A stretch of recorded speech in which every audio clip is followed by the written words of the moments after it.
ஏங்க சார், அண்ணா இந்த சின்ன திரையிலேருந்து தான் பெரிய திரைக்கு வந்து பெரிய ஆள் ஆனார் சிவகார்த்திகேயன். ஆமாண்ணா. அப்புறம் வந்து இப்போ இன்னும் கொஞ்சம் நல்ல பெரிய ஆளாகிட்டார். ஆமாண்ணா. அவர் இடத்த பிடிக்கணும்னு நீங்கள் நினைக்கிறீங்களா? ஏன்னா அந்த அவரே மாதிரி பெண் வேடம் போட்டு இதான் ரூம்ல கேட்டீங்க. ஆமாம், அதே தான் திருப்பி கேட்கலாம். பதிலும் சொல்லிட்டேன், திருப்பி வந்து கேட்குறீங்க. நெல்சன் படத்துலையும் அடுத்து சேர்ந்தீங்க. என்னன்னா நெல்சன் படத்துலையும் அடுத்து அவருக்கு மாதிரியே கூட்டணி இருக்கிறீங்க. ஆமாண்ணா. அதே மாதிரி ஏதாவது ஆசை இருக்கா? அவர் மாதிரி வரணும், அவர் எந்த அளவுக்கு இன்ஸ்பிரேஷன் உங்களுக்கு? இல்லைண்ணா, எனக்கு டெஃபினட்டாக அங்கே சொன்னதை அப்படியே நானும் சொல்லட்டுமா? சரியா. சிவான சேதுபதி அண்ணா எனக்கு 2 பேருமே பயங்கரமான இன்ஸ்பிரேஷன். ஏன்னா அஜித் சார், விஜய் சார் எல்லாத்தையுமே நம்ம கிட்டக்க கூட பார்த்தது கிடையாது. என்னோட ஸ்கூல் காலேஜ் டைமில் நான் சொல்கிறேன், வெறும் ஸ்க்ரீனில் மட்டும் தான் நம்ம பார்க்குறோம். எனக்கு அப்படி இருக்கும்போது ஏதோ நம்மளாலும் ஒருத்தன் ஜெயிக்கிறான், இங்கேருந்து ஒருத்தன் போய் அதை பண்ணுறான் அப்படிங்கும்போது அப்போ தான் என்ன மாதிரியான பசங்களுக்கெல்லாம் இன்னும் ஸ்ட்ராங்காக அந்த நம்பிக்கை இன்னும் பெருசாது. அப்போ ஓகே, ஏதோ ஒரு ட்ரை பண்ணிகிட்டே இருந்தால் சின்சியராக அதை பண்ணிட முடியும் போலையே அப்படின்னு சொல்லிட்டு. சிவானன்ட்ட அந்த மாதிரி இருக்குன்னா, இப்போ சேதுவன்ட்ட அவர் அவ்வளோ ஜூனியர் ஆர்டிஸ்ட்டாக நடித்து, ஆக்சுவலாக அவர் ஜூனியர் ஆர்டிஸ்ட்டோட லிஸ்ட் எடுத்தாலே அவ்வளோ இருக்கும் நம்மளுக்கு. ஸோ அதுவும் நடித்து கன்ஃபார்மாக ஏதோ ஒரு நாள் நடந்துடும் அப்படின்ற அந்த ஒரு ட்ரஸ்ட் இருக்குல்ல, அது ஒரு 1000ல் ஒருத்தருக்கு, 10,000ல் ஒருத்தருக்கு, லட்சத்தில் ஒருத்தருக்கு நடந்தாலுமே அந்த ஒருத்தர் மாதிரி கொடுக்குற நம்பிக்கை தான் என்ன மாதிரி பசங்களுக்கு அது ஒரு பயங்கரமான சீடுன்னு நினைக்கிறேன் நான். ஸோ அந்த இன்ஸ்பிரேஷன் நிச்சயமாக இருக்குது. மற்றபடி எனக்கு வர கதைகள் எந்த அளவுக்கு என்கேஜிங்காக இருக்குது, ப்ளஸ் எந்த அளவுக்கு டிஃப்ரெண்ட்டாக பண்ண முடியும் அப்படிங்கிறத தான் நான் பார்த்து பண்ணிகிட்டு இருக்கேன். லாஸ்ட் 2 क्वेश्चंस கவின்ஜி, நீங்க பண்ணாங்க நாங்க முடிவு பண்ணிடுறோம். இல்ல நேரம் இல்லன்னு பிஆர் சொல்லிருக்காங்க. எங்களுக்கு தான அடுத்த ஆப்ஷன் சரி கேளுங்க ஓகே. கவின்ஜி, ஒரு क्वेश्चन. அதாவது நீங்க வந்து ஸ்டார் இந்த படம் அன்னைக்கு வந்து ஒரே ஹீரோவா இருந்தார் பிரசாந்த். ஸ்டார்னு படம் வந்தது, அவர் பேரும் காதல் இளவரசன். இன்னைக்கு காதல் இளவரசன் தான் எங்க கண்களுக்கு நீங்க தான் தெரியுறீங்க. அந்த காரணத்துக்காகவே ஸ்டாருங்கிற டைட்டில் தூக்கிட்டீங்களா? அதே மாதிரி ஆனழகன்கிற படத்தில் ஒரு பெண் வேடம் போட்டிருப்பார், ரொம்ப ஃபேமஸ் அந்த படம். ஓகேங்களா? அன்னைக்கு வந்து இத்தனை ஹீரோ கிடையாது, அவர் மட்டும். அந்த மாதிரி ஒரு நோக்கம், ஒரு சென்டிமெண்ட் இதுக்குள்ளார வச்சு தான் அந்த படத்தை ஒத்துக்கிட்டீங்களா? என்னோட கேள்வி. இல்லைண்ணா, இந்த படத்தோட இப்போ ஸ்டார் அப்படிங்கிறத பொறுத்த வரைக்கும் நாங்கள் எல்லாருமே இப்போ சொல்லியிருந்தோம் இல்லையா, ஸ்டார்னா வெறுமன அந்த ஸ்க்ரீனில் வர அது கிடையாது ஸ்டார். ஐ மீன் அதுவும் ஸ்டார் தான். அது இல்லாமல் என்னை பொறுத்த வரைக்கும் பீப்புள்ஸ் சாம்பியன் எல்லாருமே ஸ்டார் தான். மக்கள் யாரெல்லாம் நம்ம யாரை பெருசாக ரொம்ப ரசிக்கிறோமோ, அண்ணாந்து பார்க்குறோமோ, அவங்க எல்லாருமே ஸ்டார் தான். அது எல்லாத்தையுமே தாண்டி தான் நம்புகிற விஷயத்த நம்பி என்னைக்காவது ஒரு நாள் நடந்துரும் அப்படின்னு ஓடிட்டு இருக்கவனும் ஸ்டார் தான். ஏன்னா இப்போ நீங்கள் சொன்ன மாதிரி சினிமா இல்லை ஸ்போர்ட்ஸு மற்ற கொஞ்சம் விசிபிலிட்டி இருக்கிறவங்களுக்குலாம் அந்த அடையாளமோ அந்த லைம்லைட்டோ அது கிடச்சிருது. ஆனால் அது கிடைக்காம ஏதோ ஒரு வேலையில் அந்த லைம்லைட்டுன்ற விஷயம் இல்லாமல் நிச்சயமாக அவனோட திறமைக்கு அவனோட சக்திக்கு அவன் ஒரு சாதனை பண்ணி தான் இருப்பான். அவனை யார் அங்கீகரிக்கிறது, அவனை யார் பாராட்டுறது? ஸோ அவங்க எல்லாருமே சேர்ந்து ஸ்டார் அப்படின்னு சொல்கிற படம் தான் நம்ம ஸ்டார். டேரக்டர் சார், ஒரு கேள்வி இல்லை 2 கேள்வி.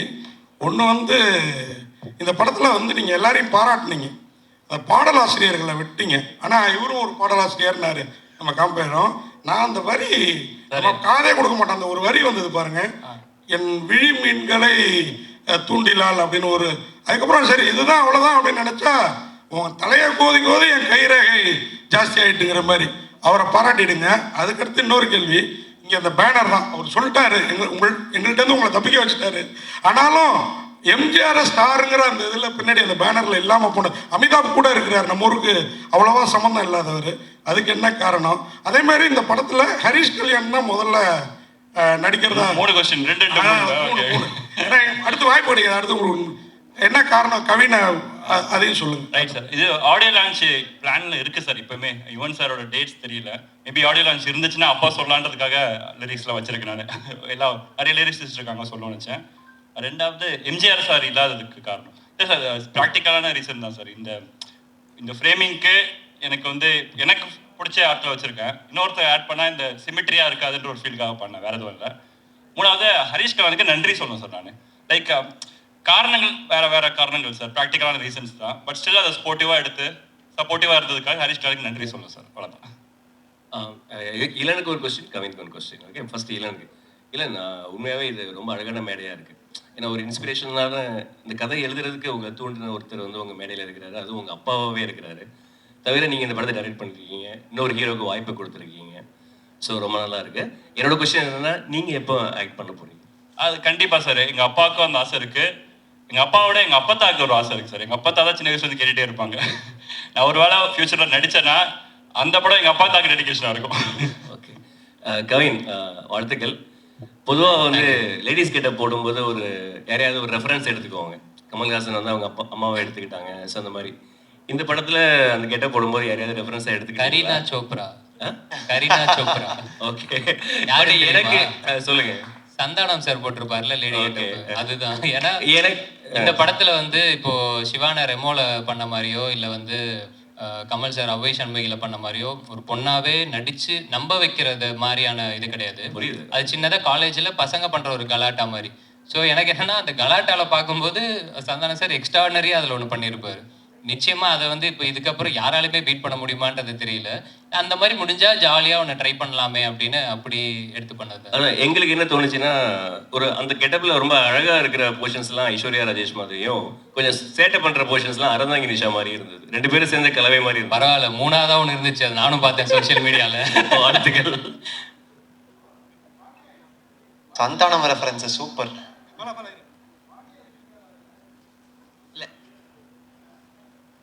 நடிச்சிருக்காங்க சார், நடிச்சிருக்காங்க. டேரக்ட் சார், ஆக்சுவலாக பேர் வந்து ஸ்டார்னு வச்சுருக்கீங்க, பின்னாடி இருக்கவங்களும் பெரிய ஸ்டார்ஸு தான். ஸோ ஒருவேளை இந்த படம் வெற்றி அடைஞ்சிருச்சுன்னா அடுத்த லெவலுக்கு ஸ்டாருக்கு போவார். எந்த ஸ்டார் லெவலுக்கு கவின் போவார் நீங்கள் நினைக்கிறீங்க? சார் நான் ஆல்ரெடி இன்டர்வியூஸில் சொல்லியிருக்கேன் சார். சார் சொல்லவா? ஸோ ஆஸ் அன் ஆக்டரா சார், எனக்கு ஆஸ் அன் ஆக்டராக ஒரு டாப் 5 இருப்பார்னு நான் பிலீவ் பண்ணுறேன். ஆக்சுவலாக ஒரு ஆஸ் அன் ஆக்டராக பெர்ஃபார்மராக ஒரு டாப் 5 இருப்பார்னு பிலீவ் பண்ணுறேன் சார். கவின் சார், ஒரு 2-3 நாளாக இந்த லேடிஸ் கெட்டப்பில் திரும்பிங்க. உங்களுக்கு எப்படி ஃபீலாக இருந்தது? பெண்களுக்கு வந்து என்னென்ன கஷ்டம் அண்ணா எனக்கு இருக்கு? பயங்கர கஷ்டம்ண்ணே. நான் அன்னைக்கு ஸ்டேஜுக்கு வந்ததுமே ஏதோ இவங்களோட கொஞ்சம் விரிவா சொல்லுங்க. அசிஸ்டன்ட் ஒரு அக்கா வருவாங்க, அவங்க எல்லார்ட்டையுமே வந்து நீங்கெல்லாம் தெய்வம் அப்படின்ற அளவுக்கு நான் சொல்லிட்டேன். ஏன்னா நிஜமாவே ரொம்ப சங்கடமா இருந்துச்சு. இப்போ இதுவே எனக்கு தெரிஞ்சு இந்த டிசைன்லாம் இவங்களுக்கு உள்ள குத்தும்னு நினைக்கிறேன். ஆனால் காமிச்சிக்காம சிரிச்சுக்கிட்டே இருக்காங்க பார்த்தீங்களா, அதுவே ஒரு தனித்திறமை. எனக்கெல்லாம் அன்னைக்கு வந்து முடிச்சுட்டு போகிறேன் ஃபுல்லாக அந்த அப்படியே தேஞ்சா ஒரு மாதிரி இருக்குல்ல, அந்த ஜமுக்கிய ஏதோன்னு சொல்லுவாங்கல்ல, அந்த பேட்டர்ன் போல அது அப்படி கொடுத்துருந்தாங்க பயங்கரமாக நம்ம காஸ்டியூம் டிசைனர். சரி, அதெல்லாம் ரொம்ப ரொம்ப கஷ்டம்ண்ணே. ஏன்னா இப்போ ஒரு ஈவெண்ட் அப்படின்னா நம்ம சும்மா ஏதோ ஓகே கிடைக்கிறத போட்டு டக்குன்னு வந்துடுறோம்ல, அவங்களுக்கு அந்த மாதிரிலாம் இல்லை, அது மெனக்கெடுதல்லே பயங்கரமாக இருக்குது. ஸோ அதெல்லாம் இனிமேல் யாராவது கலாய்ச்சா நானே கேட்பேன், எவ்வளோ கஷ்டம் தெரியுமா அந்த மாதிரி. கவின் சார், என்ன உங்களுக்கு மைக்கே தேவையில்ல போல என்ன சொல்லுங்க.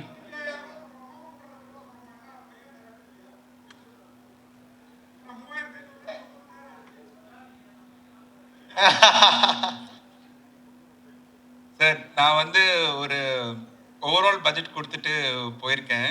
அதுக்கப்புறம் அந்த பட்ஜெட்டுக்குள்ளேயே இளன் முடிச்சு கொடுத்துருக்காரு படத்தை. சார் கவின் சார்,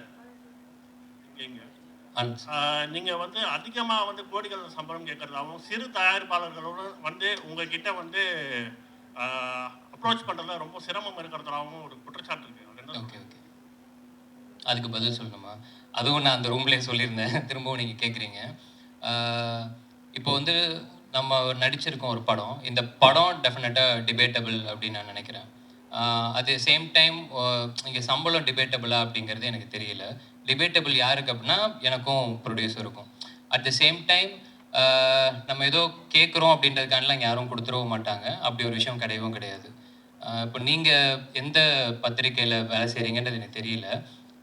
இல்லைண்ணே, எனக்கு என்ன, நீங்கள் இப்போ இதுக்கு முன்னாடி ஒரு இடத்துல வேலை செஞ்சுருப்பீங்க, அங்கேருந்து இன்னொரு இடத்துக்கு நீங்கள் வேலை பார்க்க போகும்போது டெஃபினட்டாக நம்ம அதே சம்பளத்துலேயோ இல்லை அதே அமௌண்ட்லேயோ நம்ம இது பண்ண மாட்டோம். நிச்சயமாக நம்ம ஒரு சேலரி ஹைக் அப்படின்ற மாதிரி நம்ம கேட்டு ஒன்று போவோம்.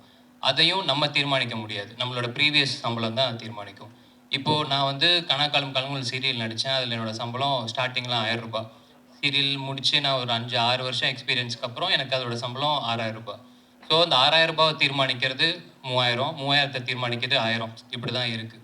ஸோ சம்பளம் அப்படிங்கிறது இன்றைக்கி வந்து நம்மளோட படம் எந்த அளவுக்கு பண்ணுதோ, அந்த மார்க்கெட்டில் எப்படி நடக்குதோ அதுதான் தீர்மானிக்கிறதே தவிர இங்கே தனிப்பட்ட இதில் யாருமே தீர்மானிக்கிறது கிடையாது.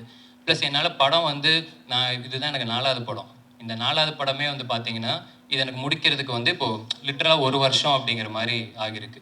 இந்த காரணங்களுக்காகவே நான் வந்து சில இடங்களில் நோ சொல்லியிருக்கேன். பட் ஆனால் நோ சொல்கிறதுக்கான முக்கியமான காரணம் என்னென்னா, யாருமே வெயிட் பண்ண வைக்க வேண்டாம். அவங்க வெயிட் பண்ணுற நேரத்தில் நிச்சயமாக எனக்கு எவ்வளோ பேர் இருக்காங்க, அவங்கள வச்சு கூட பண்ணிட்டு வந்துடலாம். இதெல்லாம் தான் காரணங்கள்.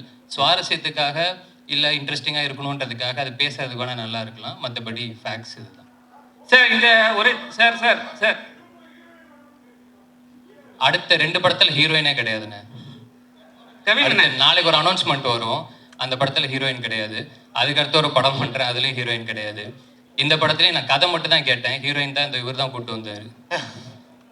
சார் கடைசி கொஸ்டின் இது கடைசி கொஸ்டின் சார், கடைசி கொஸ்டின் இது சார். ஹலோ சார், அங்க மைக் இங்க இருக்கு. இந்த கொஸ்டின் இந்த கொஸ்டின் மைக் அங்க இருக்கு, மைக் அங்க. இந்த கொஸ்டினுக்கு வந்து டேரக்டரா இருந்தாலும் சரி, ஹீரோ இருந்தாலும் சரி, யார் வேணா பதில் சொல்லலாம். சரிங்களா? கவின் ஸ்டார்.